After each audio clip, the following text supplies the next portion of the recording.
This is the Voices of Life podcast, a ministry of the Church for Life. Today's Did You Know?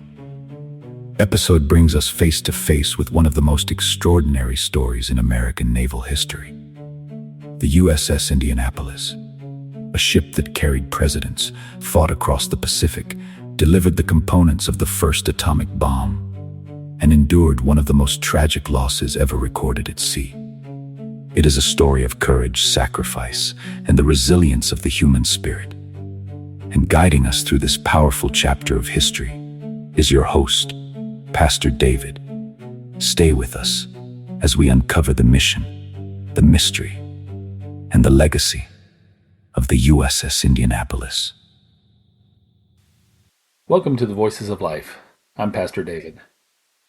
The USS Indianapolis, hull number CA-35, was one of the most decorated and most tragic ships in the American naval history. She served presidents, fought across the Pacific, delivered the components of the first atomic bomb, and then vanished into the night in one of the worst disasters the U.S. Navy has ever known. The Indianapolis was a Portland-class heavy cruiser built in Camden, New Jersey. Her keel laid in 1930, launched in 1931, and commissioned in 1932. She stretched 610 feet, carried 9 8-inch guns, and could reach 32 knots, a fast, powerful symbol of American naval strength. Her displacement was about 12,755 tons, standard over the 13,000 tons fully loaded. Before the war, Indianapolis carried President Franklin D. Roosevelt on diplomatic voyages, including a 1933 Caribbean cruise and a 1936 goodwill mission to South America. The journeys earned her nickname, the President's Ship.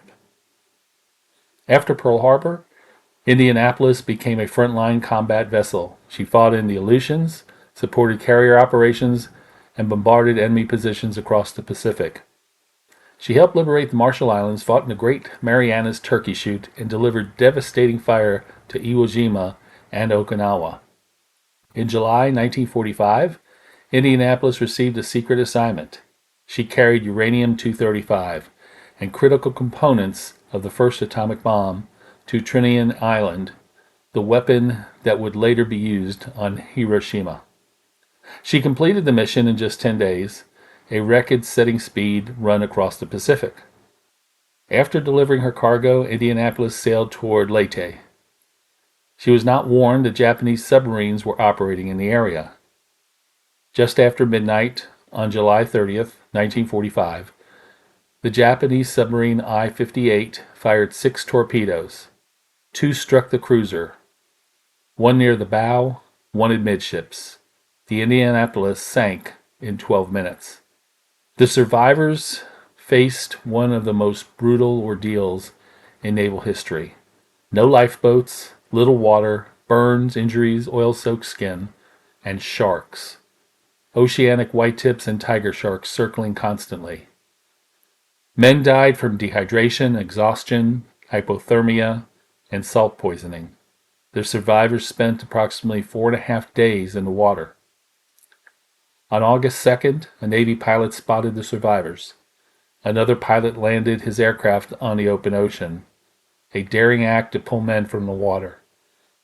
The destroyer, USS Cecil J. Doyle, arrived that night, shining her searchlights into the sky as a beacon of hope. The ship had a total of 1,196 crew, of which roughly 900 who entered the water, and only 316 survive, bringing the total loss to the sea of 879 brave United States Navy officers and seamen. Captain Charles B. McVay III survived the sinking, but was later court-martialed for failing to zigzag. Even the Japanese submarine commander testified that zigzagging would not have changed the outcome. McVay carried the weight of the tragedy. It haunted him until he took his own life on November 6, 1968. He was survived by his 2 sons, Charles B. McVay IV, who also served in World War II as a Seaman First Class, and James Kimo McVay, who was a promoter and worked with Don Ho in Hawaii. On October 30th, 2000, Congress created a joint resolution which President Bill Clinton signed, clearing Charles B. McVeigh III of any wrongdoing. The Indianapolis story is one of courage, sacrifice, and painful lessons. It exposes failures in communication, tracking, and rescue procedures. It also revealed the extraordinary resilience of American sailors. In 2017, the wreck was found 18,000 feet below the Philippine Sea, a silent memorial to the men who served aboard her.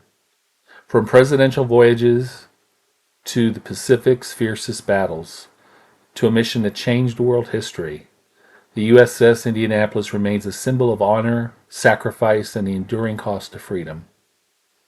I'm Pastor David, and this is Voices of Life, where history speaks and remembrance lives on. Thank you for joining us on this Voices of Life.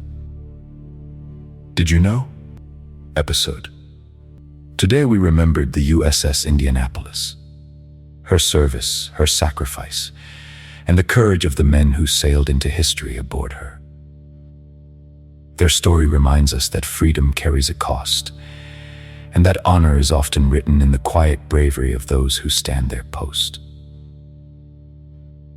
May we never forget their mission. May we never forget their endurance. And may we always remember the lives that were lost and the legacy they left behind. God bless you. May God bless your family. And may God bless the United States of America. Until next time, this is the Voices of Life podcast, where history speaks and remembrance lives on.